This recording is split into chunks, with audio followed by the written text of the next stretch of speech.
back to the Bluebird Bookshelf, your home for wholesome and happy books for kids. My name is Kelly, and of course, I'm so excited to read with you today.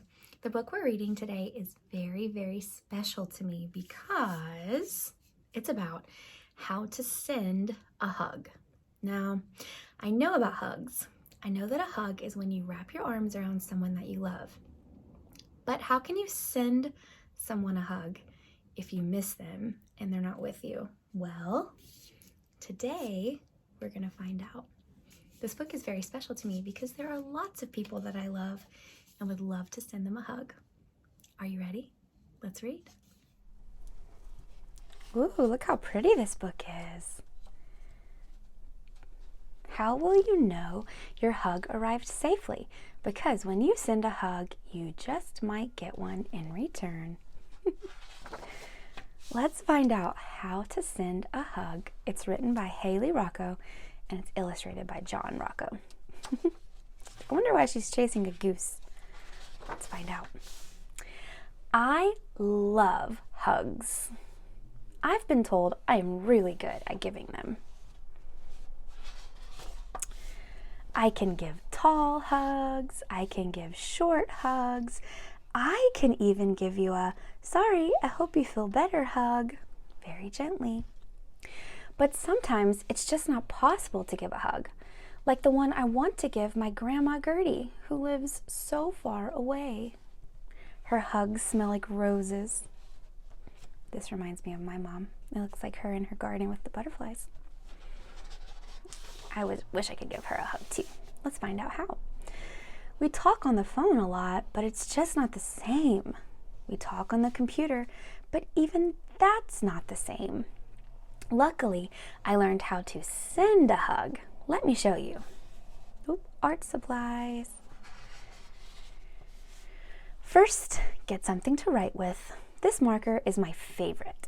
Then find the just right, perfect piece of paper. Now, you can create your hug. You can use words or draw pictures or even do both. Take plenty of time because this is an important hug. Oh, she's writing a letter. Dear Grandma Gertie, how are you doing? I am fine. I miss counting the butterflies in your garden with you. Please write when you can. I love you so much. Love. And then you sign your name. When you're finished, fold it very carefully. Your hug will be going on a long journey. Put it in a special jacket to keep it safe and warm. This jacket is called an envelope. See? Envelopes. And write on the jacket who it is going to and where they live, so your hug doesn't get lost along the way. So you need to write their name and their address on the envelope. And most importantly, your hug needs a ticket for its trip. Carefully stick its ticket in just the right spot. This is called a stamp. You need a stamp to mail your hug. There are many places where your hug can begin its journey. It can be right in front of your house, it can be on a street corner, or it can be just in a slot in the wall. Soon, the hug delivery specialist will pick it up. Oh, I like calling a mailman a hug delivery specialist. That's cute.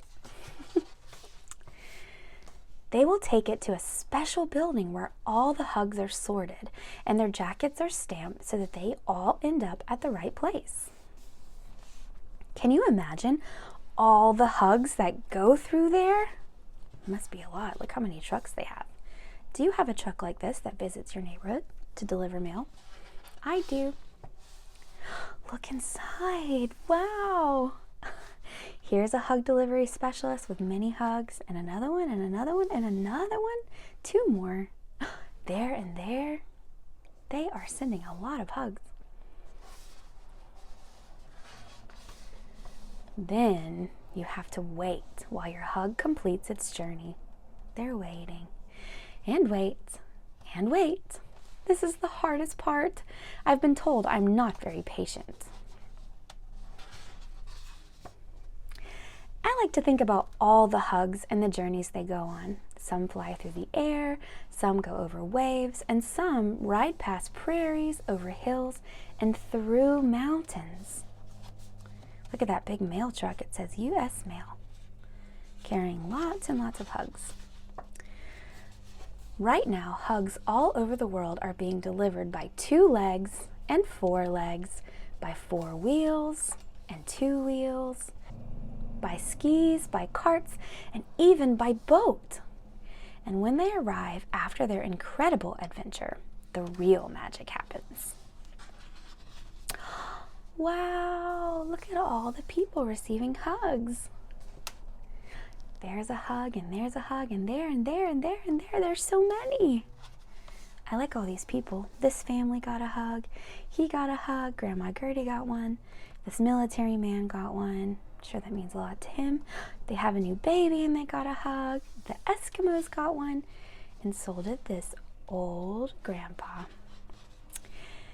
How will you know if your hug arrived safely? How will you know? Do you remember? Because when you send a hug, you might just get one in return.